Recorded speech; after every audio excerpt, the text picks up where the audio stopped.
Hello, my dear students, and hello, my dear friends. Most welcome again on this YouTube channel. Today, our topic is explanation with reference to the context of the poem from an elegy written in a country churchyard. आपसे कहना चाहूँगा आप इस video को like करें और इस channel के लिए सब्सक्राइब करें जिससे कि मेरा हर नया वीडियो आपके YouTube के इनबॉक्स में पहुँच सके। तो अब हम शुरू करते हैं। इसमें आप सबसे पहले फर्स्ट एक्सप्लेनेशन आप देखेंगे। फर्स्ट है the curfew tolls dash dash dash and to me. ये स्टार्टिंग की आपकी 4 लाइंस का है, इसे आप अपनी बुक में देख लेंगे। इसका reference these beautiful lines have been selected from an elegy written in a country churchyard composed by Thomas Gray. ये आपको याद हो ही गया होगा। Context the poet is sitting in a country churchyard. कवि एक गांव के कब्रिस्तान में बैठा हुआ है। He is expressing his grief over the death of the poor forefathers of the place. और यहाँ वो अपने दुख को प्रकट कर रहा है उस गांव के पूर्वज लोगों की मृत्यु पर। इसका explanation it is a time of evening. शाम का समय है। The poet is sitting in a country churchyard. हमारा कवि एक गांव के चर्चयार्ड में बैठा हुआ है। इसे आप कब्रिस्तान भी बोल सकते हैं, इसे आप ईसाइयों का गिरजाघर भी बोल सकते हैं। The evening bells are ringing. और चर्च में शाम में घंटियां बज रही हैं। The bell is indicating to the people that the day is to be over. और जो घंटियां हैं चर्च में बजने वाली, वो इस बात का संकेत कर रही हैं कि दिन समाप्त होने वाला है और शाम होने वाली है। The wind is blowing very slowly. और हवा बहुत धीमे धीमे चल रही है। जैसे कि शाम का समय होता है तो हवा बहुत धीमे धीमे चलने लगती है। The cattle are returning home. और पशु भी, जो जानवर हैं, वो भी अपने घरों के लिए लौट रहे हैं। The tired farmer is also returning home slowly.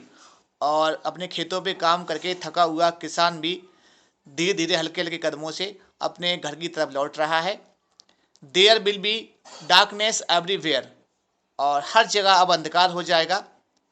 The poet is still sitting in the country churchyard. और हमारा जो कवि है अब भी उस गांव के चर्चयार्ड में बैठा हुआ है इस अंधकार के समय में, और उस गांव की कब्रों के लिए, जो कब्रें पूर्वजों की बनी हुई हैं, उनको देख रहा है। इसके बाद सेकंड, इसका आप हिंट देखेंगे अपनी बुक से। इन लाइंस को आप मैच कर लेंगे इस हिंट के लिए। द ब्रीजी कॉल, यहाँ से लेके dash dash dash lolly bed तक, ये आपकी यहाँ की ये 4 लाइन्स हैं। इन्हें आप अपनी बुक में देख लेंगे। रेफरेंस यहाँ सेम रहेगा।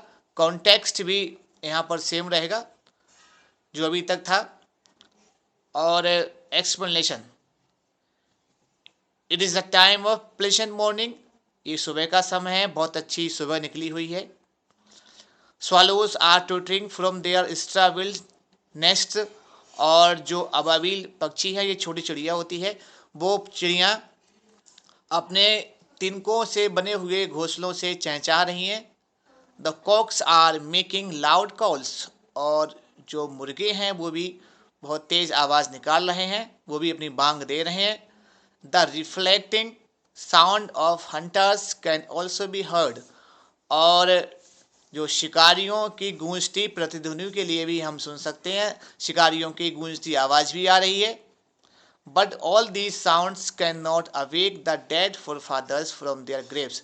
लेकिन इनमें से कोई भी आवाज़ अब उन मृत हो चुके पूर्वजों के लिए उनकी कब्रों में से नहीं जगा पाएगी, क्योंकि वो तो अब सदैव सदैव के लिए मृत हुए पड़े हैं। और ये तो प्रकृति का सिद्धांत भी, जो एक बार मर जाता है वो दोबारा लौट कर नहीं आता।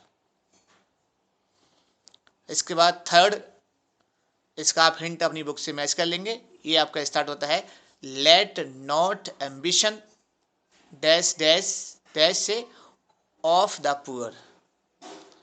रेफरेंस सेम रहेगा। कॉन्टेक्स्ट भी सेम रहेगा, explanation. The poet says that the forefathers lying buried in the graves were very simple। यह हमें कभी बताता है कि वो इस गांव के पूर्वज जो अपनी आज कब्रों में मृत हुए पड़े हैं, दफने हुए पड़े हैं, वो जब कभी जिंदा थे तो बहुत सिंपल वो लोग थे। दे वर वेरी हार्ड वर्किंग, वो बहुत मेहनती लोग थे। देयर डेस्टिनी वर अवश्योर, लेकिन उनका भाग्य थोड़ा अवश्योर था, भद्दा था, उनके भाग्य ने साथ ना दिया, इसलिए कोई अपने जीवन में वो तरक्की नहीं कर पाए।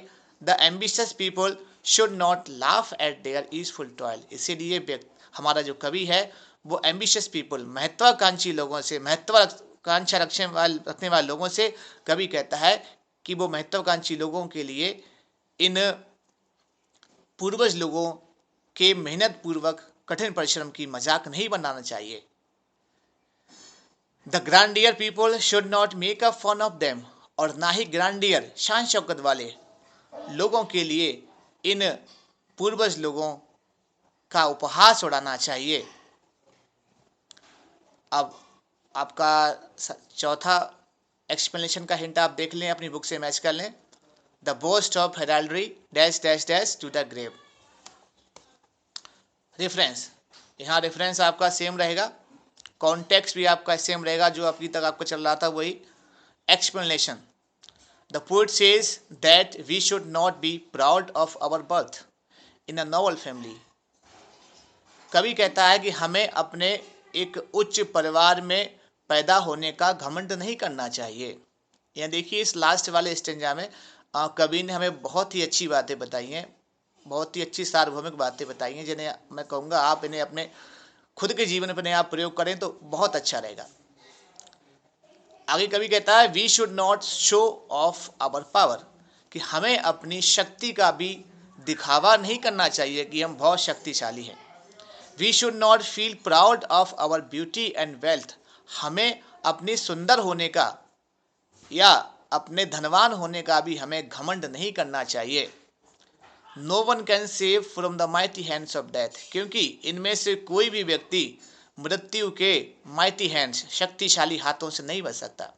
चाहे वो कितने भी पैसे वाला हो, कितना भी सुंदर हो, कितना भी अमीर हो, या कितना भी ऊंचे परिवार में ऊंचे राशि खानदान में पैदा हो, कोई भी मृत्यु से नहीं बच सकता। वो लोग ये ना समझे कि मृत्यु केवल गरीबों के लिए आएगी, अमीरों के लिए मृत्यु बनी ही नहीं है, वो ऐसा ना समझे। मृत्यु सबके लिए आएगी। It is an universal truth, क्योंकि मृत्यु जो है वो एक सार्वभौमिक सत्य है, एक सार्वभौमिक अटल सत्य है जो सबके लिए आती है। Death is the greatest leveller of the world, और मृत्यु इस दुनिया का सबसे महानतम लेवलर, मतलब हर चीज को लेवल करने वाली चीज है। मृत्यु अमीरी गरीबी के लिए लेवल कर देती है, ऐसी ऊंच और नीच के लिए लेवल कर देती है। हर चीज को लेवल करने वाली दुनिया में कोई चीज है तो वह मृत्यु है। इसीलिए मृत्यु के लिए दुनिया का सबसे बड़ा लेवलर कहा गया है। इसी के साथ आज के ये एक्सप्लेनेशन के टॉपिक यहीं फिनिश होते हैं। Thank you.